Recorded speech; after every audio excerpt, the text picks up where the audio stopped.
В предыдущих видео мы уже рассматривали доказательства, подтверждающие существование жизни после смерти и потустороннего мира.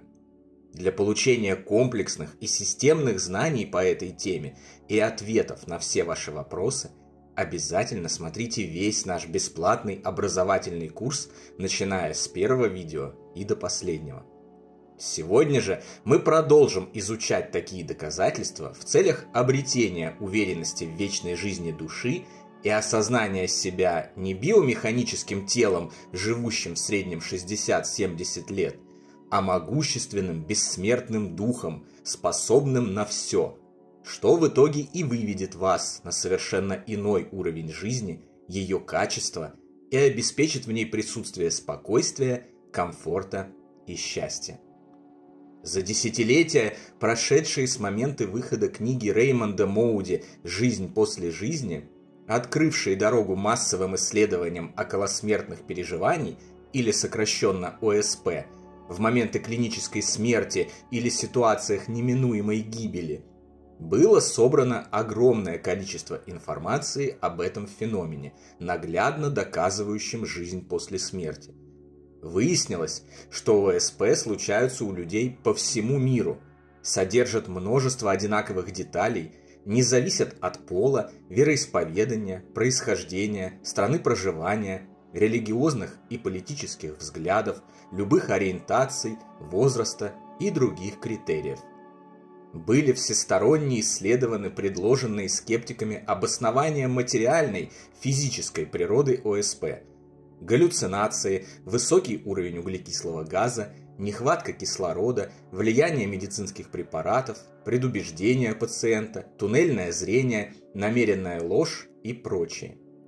Эти исследования полностью опровергли домыслы материалистов и скептиков и доказали, что ОСП имеет нематериальную природу, являясь ключом к потустороннему миру. Но есть еще одна очень важная составляющая ОСП, как бы подытоживающая смысл этого феномена, суммирующая и полностью подтверждающая общую картину. Это влияние ОСП на всех без исключения, с кем они случились, и даже на тех, кто их исследует. В науке есть метод познания, открытия чего-то нового, базирующийся на наблюдении за влиянием, за следом, которое оставляет гипотетическое, предполагаемое, предсказываемое открытие. Идя по хлебным крошкам, оставленным каким-либо загадочным явлением, исследователи в итоге находят причину их появления и делают новое открытие, которое ранее считалось невозможным. Так, например, были открыты многие элементарные частицы. Люди не видели их глазами и специальными приборами, но замечали, что в пустоте есть странные следы, показывающие, что кто-то должен их оставлять. Сейчас всем очевидно, что Вселенная на 95% состоит из вещества и энергии, которые мы не видим, но судя по следам, которые они оставляют, судя по движениям планет и галактик, судя по математическим уравнениям и законам физики, они там должны быть. Это темная материя и темная энергия. Мало кто сомневается, что рано или поздно они будут зафиксированы, открыты и подтверждены, как только технический, а на самом деле духовный прогресс шагнет вперед и появятся специальные приборы для этого. ОСП оказывают влияние на всех, кто через них прошел. Приоткрывшие завесу между мирами в момент клинической смерти или критической опасности замечают, что некоторое время спустя их личность претерпевает изменения. Они становятся добрее, начинают проявлять больше любви, милосердия и сострадания к окружающим, перестают бояться смерти и других явлений, которые до этого считали очень опасными, получают утешение в горе по своим ушедшим на тот свет родным и любимым, потому что понимают, что разлука не навсегда, и новая встреча обязательно состоится. Многие носители ОСП отказываются от фиксации на материальном, бросают обычную для себя работу и устраиваются в больницы, хосписы и благотворительные организации, чтобы исполнять миссию, с которой они и прибыли на Землю – бескорыстно служить и помогать другим людям. Почти все носители ОСП становятся более позитивными и оптимистичными, осознают приоритет духовного над материальным. Их жизнь меняется навсегда после того, как они проходят через ОСП. Они начинают ценить жизнь во всех ее проявлениях, а ее трудности воспринимают менее значительными, чем раньше. И даже неудавшиеся самоубийцы, открыв существование прекрасного мира за гранью земной жизни, к удивлению скептиков, после этого отказываются от новых попыток свести счеты с жизнью, осознавая ее ценность и важность конкретно для них и для всего мироздания в целом. Справедливости ради следует сказать, что есть и небольшая доля негативного влияния. Изменения к лучшему, открытие духовного мира, избавление от страха смерти, вера в жизнь после жизни и снятие материальной фиксации, сосредоточение на помощи другим в ряде случаев приводят к утрате взаимопонимания с друзьями, супругами и партнерами по бизнесу. Некоторые из них не могут принять таких изменений, начинают думать, что с их когда-то близким и полностью понятным человеком происходит что-то странное, считают, что он сошел с ума.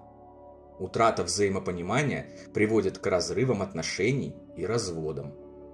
Но для нашего, заточенного на материальном мире, я не вижу в этом ничего удивительного. Скорее, это еще одна закономерность и еще одно подтверждение важности духовной работы, порученной нам высшими силами. Но не только личный опыт ОСП меняет личность. Я обнаружил, что и глубокое исследование ОСП и потустороннего мира приводит к тем же самым изменениям личности. За прошедшее с момента ухода моего самого родного и близкого человека, уже знакомого постоянным зрителям нашего канала Дани, время, я изменился до неузнаваемости, хотя в моей жизни никогда и не было никаких ОСП. Сначала я получил мощнейшее утешение и избавление от горя через уверенность в том, что Даня на самом деле жив, и у него все в порядке. Затем я лишился страха смерти.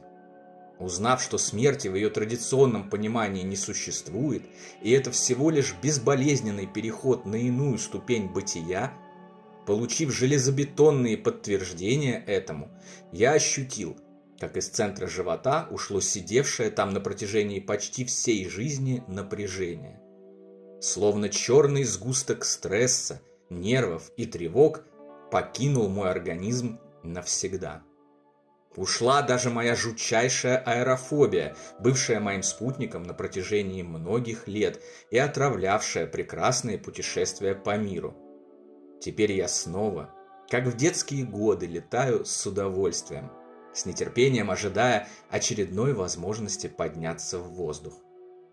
Я осознал, что в ситуации конфликта с кем-либо у меня теперь напрочь отсутствует желание ругаться, выяснять отношения и проявлять агрессию, как это было раньше. А в единичных случаях, когда это по старой памяти происходит, я понимаю, насколько это на самом деле отвратительно. Я стараюсь провести работу над ошибками, исключив в будущем такие случаи полностью. Я понял, насколько важны любовь, добро и прощение, отказ от насилия и жестокости, физической или моральной, для всего человечества. Как важно проявлять любовь, сострадание и эмпатию по отношению ко всем живущим, родным, близким, любимым, малознакомым и даже вообще незнакомым людям, к животным и природе. Испытал на себе я и негативное влияние таких перемен. Некоторые друзья, большое количество знакомых и бесчисленное множество подписчиков отвернулись от меня.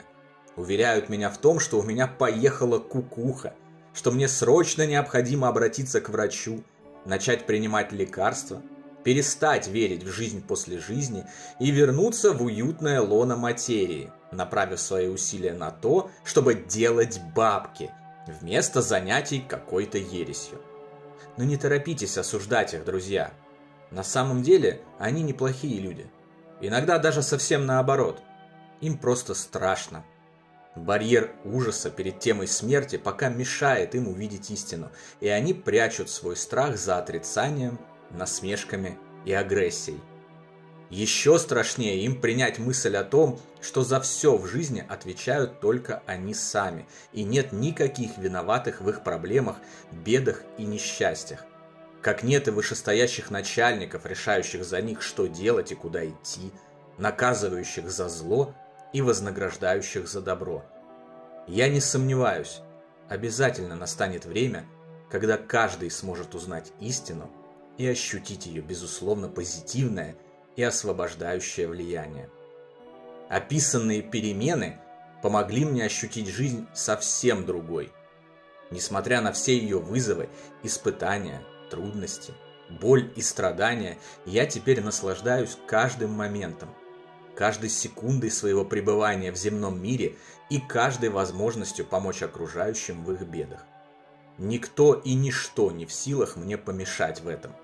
Зато невидимых помощников у меня в избытке. День за днем они помогают мне реализовать любое мое желание и делают это так, что оно не просто реализуется, а реализуется в идеальном виде, что называется лучше лучшего и больше большего. Я никогда не смогу в полной мере выразить им свою бесконечную благодарность. Влияние ОСП, потустороннего мира и даже просто их глубокого изучения несомненно и обладает доказательной силой. Личность меняется к лучшему и начинает стремиться распространять вокруг себя только добро. А значит, следуя фундаментальным научным принципам открытия и его подтверждения, потусторонний мир определенно существует. Более того, по большей части это, как и говорит обобщенная за века информация исследований, действительно территория света, добра и любви. Почему? Потому что, во-первых, не может влиять, не может оставлять след то, чего не существует. Во-вторых, и это справедливо вдвойне, не может позитивно влиять то, что негативно. Не может зло влиять добром и любовью, а добро и любовь злом. И на этой ноте мы и завершим сегодняшнюю лекцию. Всем отличного дня и до новых встреч!